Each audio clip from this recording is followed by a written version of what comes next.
Hello students, I am Pallavi Gupta. Today I am teaching you election dispute.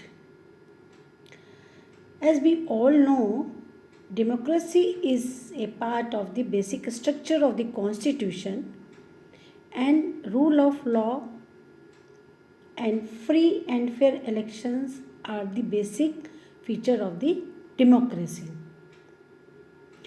Election can be free and fair if they are transparent and subject to judicial scrutiny.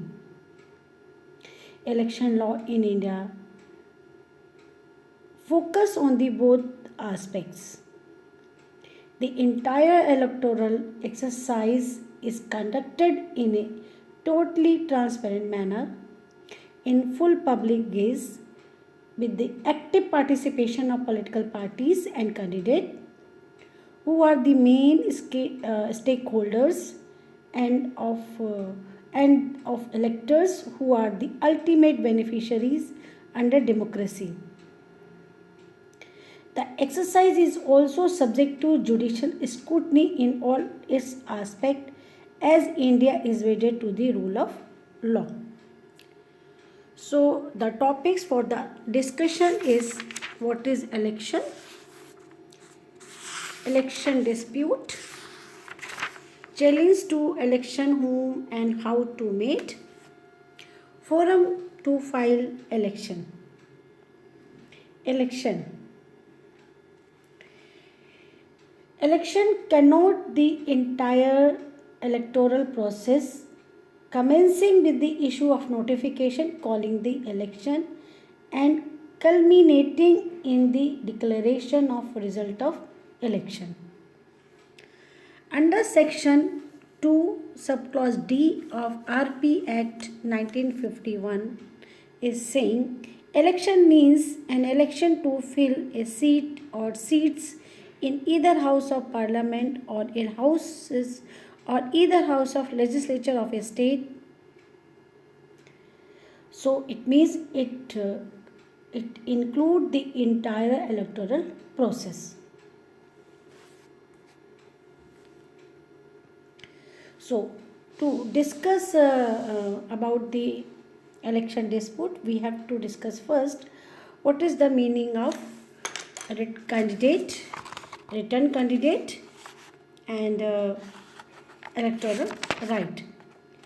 Under section 79 subclause B says that candidate means a person who has been or claims to have been duly nominated as a candidate at any election.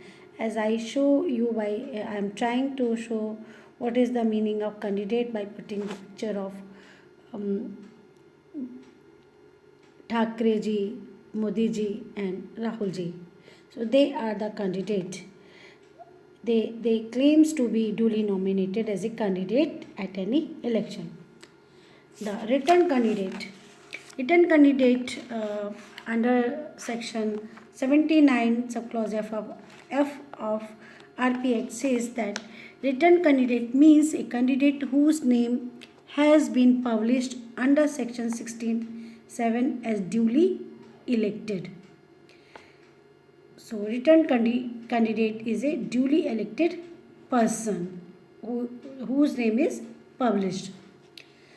And electoral right, it has been defined under section 79 subclause D of RP Act says that electoral right means the right of a person to stand or not to stand or to withdraw or not to withdraw from being a candidate or to vote or refrain from voting at an election. So electoral right means the right of a person to stand or not to stand, to withdraw or not to withdraw from being a candidate, or to vote or to refrain from voting at an election. So these are the basic things which we have to know before discussing the election dispute. So the question comes, where the election has to challenge, when and how to be made. Means when the election matters are challenged, it become a election dispute. So thus every election to any elected body or elective office, be it the office of the President of India or a member of parliament or of a state legislature, it is open and subject to judicial scrutiny. The Constitution of India prescribes the manner how the dispute relating to an election to any house of parliament or any state legislature shall be submitted for resolution by judicial process. It is mentioned under section 329 subclause B of the Constitution of India.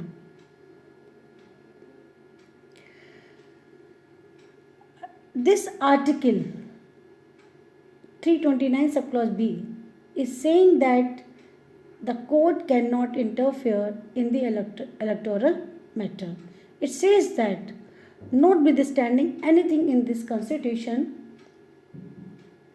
no election to either house of parliament or to house or either house of legislature of a state shall be called in question except by an election petition which is presented to such authority and in such manner as may be provided by any law made by the appropriate authority. Meaning thereby, if there is a question related to any election, it can be presented only through election petition.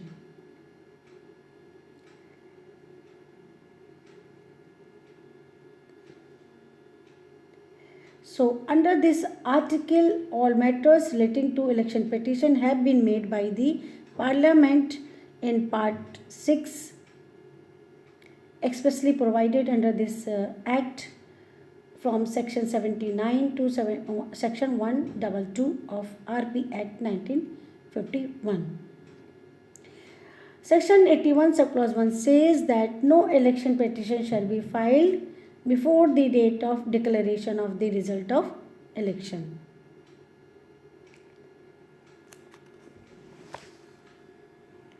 Very categorically it is mentioned there. Section 80 says that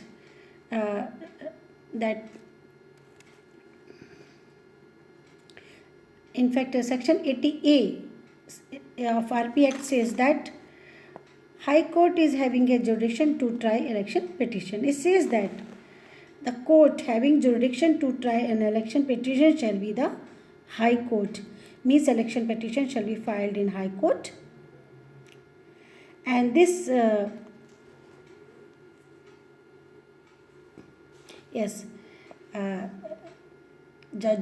jurisdiction of the High Court shall be exercised normally by a single judge of the High Court and the Chief Justice. And the Chief Justice shall assign one or more judges for the purpose time to time. It is also provided that the High Court consists only of one judge. He shall try all election petitions presented to that court. High Court may, in the interest of the justice, the High Court may try an election petition wholly or partly at a place other than the place of seat of High Court. Or we can say earlier in the original constitution, before making amendment, there was provision that all the disputes shall be handled by the election tribunal, but the amendment were made in 1966 in the Act, and Section 80A was inserted, and the power is given to High Court to try election petition. As in the case of NP Pannuswamy versus the returning officer, Namakkal constituency. In fact, what happened in this case, the nomination of one of the candidate in the Namakkal assembly constituencies in the state of Madras was rejected by the returning officer at the time of scrutiny of the nomination. Against the order of the returning officer, aggrieved party filed a writ petition under Article 226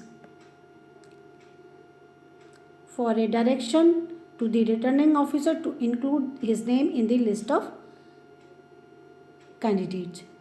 But the High Court refused to intervene, holding that Article 329B barred its jurisdiction to interfere in electoral matters, and his remedy is laying in filing an election petition after the election was over. Thereupon, he approached to Supreme Court for the redressal of his grievance. The question comes before the Supreme Court was that what was the role of courts vis-a-vis electoral matters, and what was the meaning of election in Article 329B. After a thorough and critical examination of the whole scheme of election, a constitution bench of the Supreme Court held that the question now arises whether the law of election in this country contemplate that there should be two attacks on matter concerned with the election proceedings.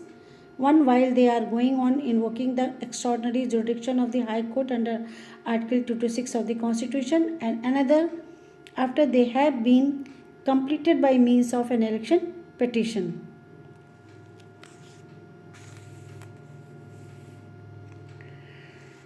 Here the Supreme Court held that the High Court cannot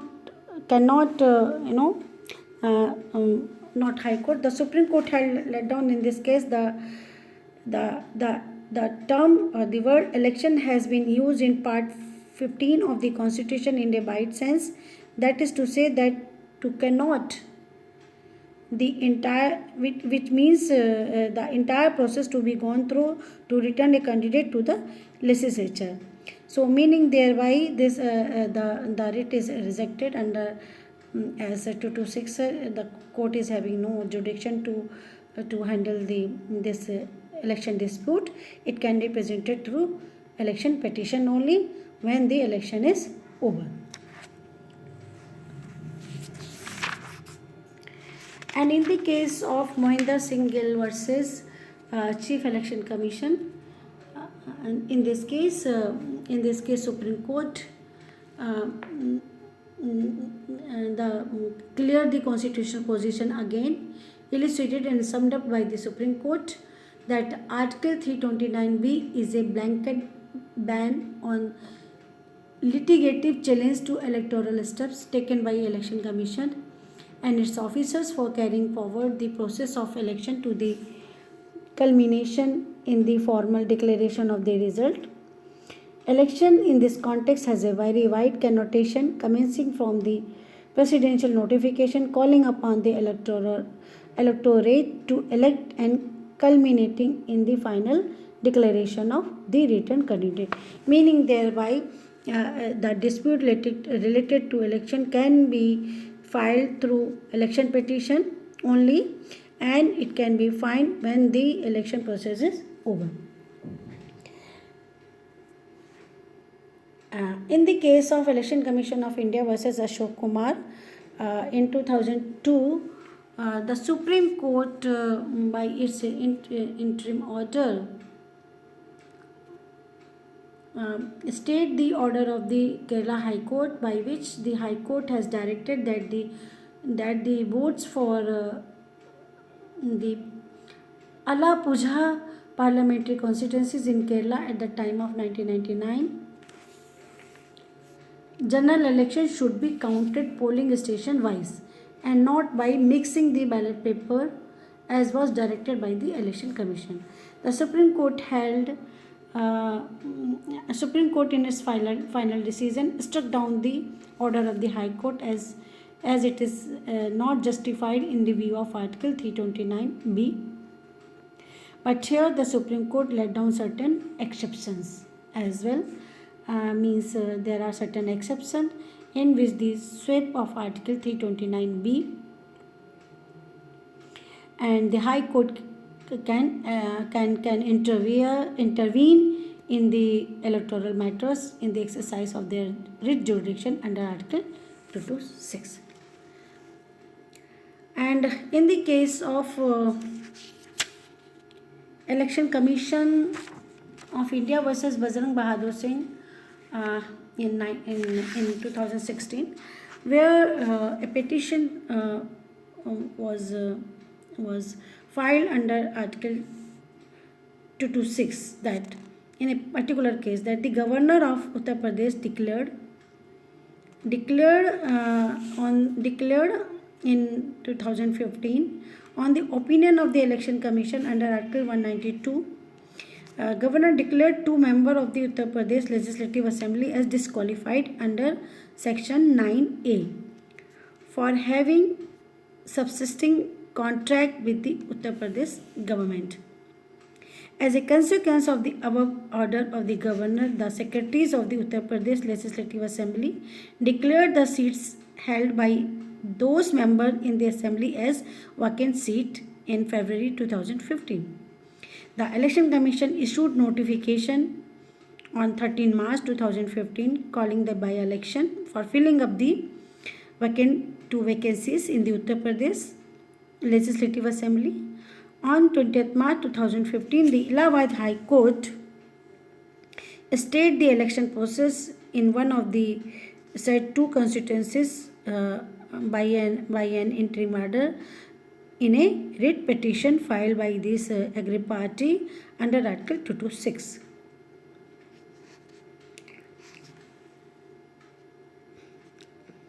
The election process was stayed in one of the two two constituencies.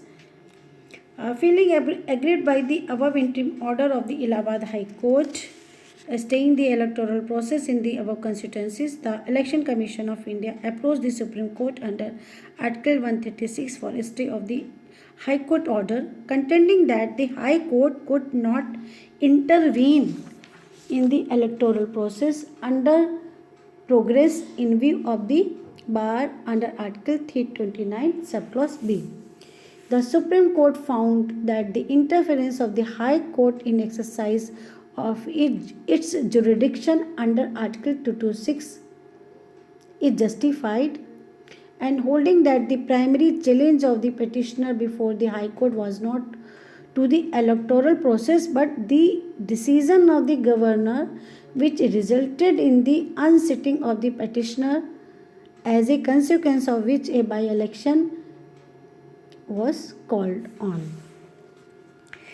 The apex court held that the case on the hand did not fall within the blanket ban on the litigative challenge to the electoral step, as mentioned in the case of Mohinder Singh Gill.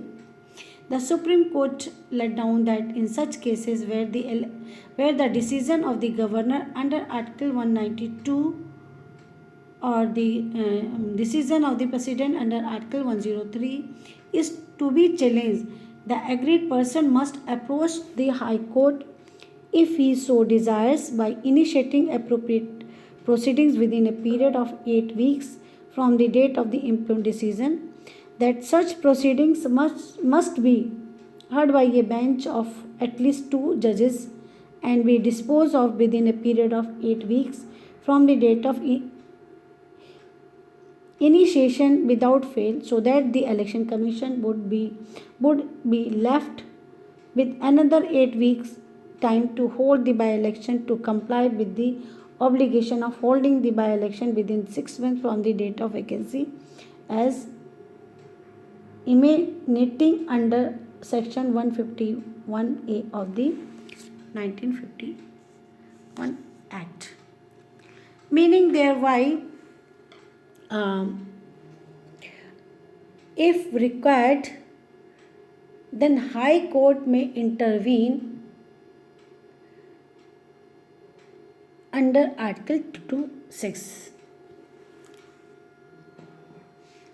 Now, regarding the jurisdiction of the civil court, it is expressly provided in the law that the civil court shall have no jurisdiction to interfere in the electoral matters.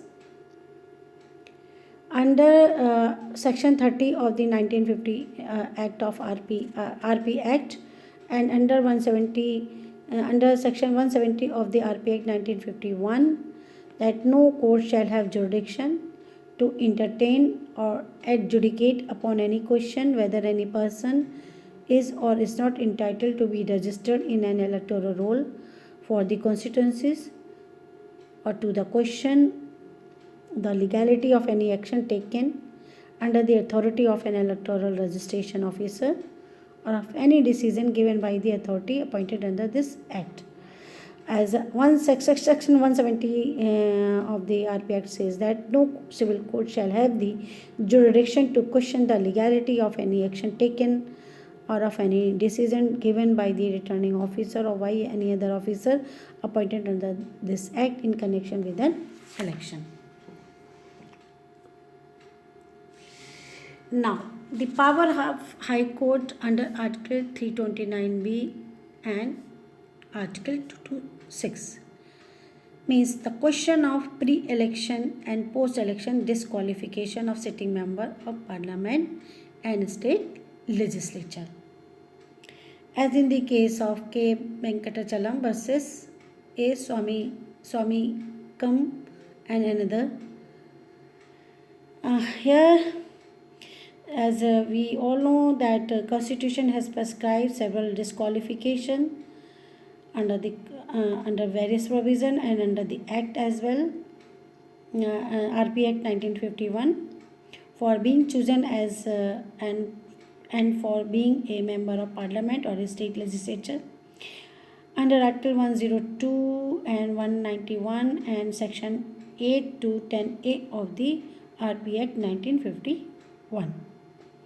The constitutional provision has been clarified in the discussion under Article 103 subclause 1 and 192 subclause 1 that only those questions of the disqualification can be raised before the President and state government in respect of a sitting member of parliament and state legislature to which they have become subject after their election.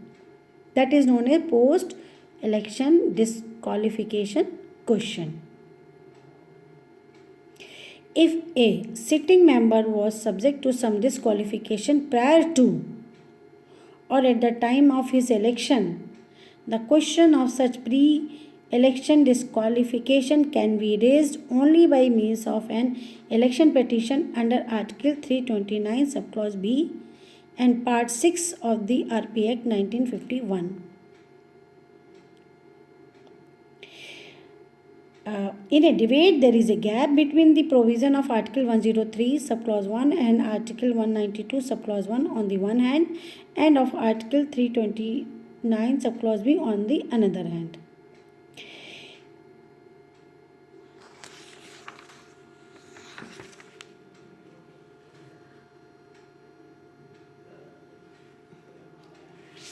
In this case, the K. Venkatachalam case, it is an important case on this point. In this case, what happened? The appellant before this the appellant before the Supreme Court was elected to the Tamil Nadu Legislative Assembly at the general election, which was held in December 1984. No election petition was filed questioning his election. After about a year of election, one of the rival candidates filed a writ petition before the Madras High Court alleging that the appellant was not registered as an elector in the constituency, that is a necessary requirement, and that he had impersonated another person of the same name in the electoral roll, and that the above fraudulent act came to the notice on scrutinizing the electoral roll. A single bench of the High Court dismissed the writ petition on the ground that it was not maintainable in view of Article 329 subclause B. But appeal was filed A division bench of the High Court allowed the writ appeal and declared that the appellant was illegally elected as he did not possess the basic qualification under the Constitution and the statute and could not represent the constituencies in the state legislative assembly.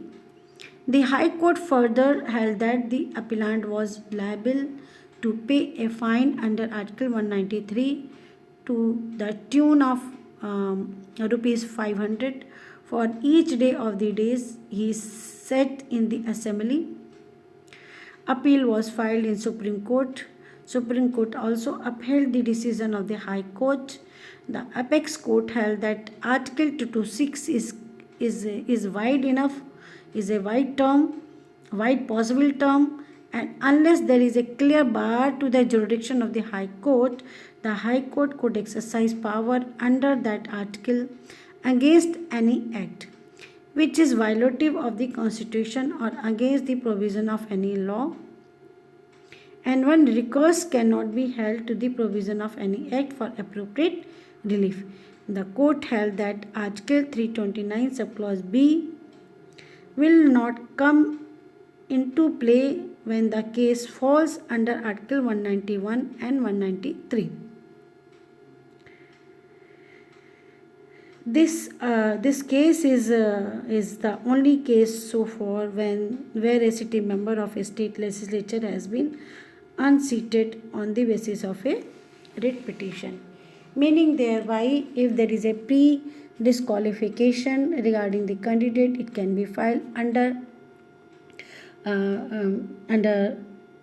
Article 329B as a writ petition, is as a election petition. If there is a post disqualification of a sitting member case, then it will be considered under Article 226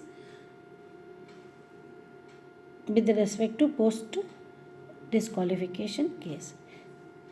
So I have discussed where and how to make the election dispute, the role of High Court, and the role of civil court is barred to entertain election petition,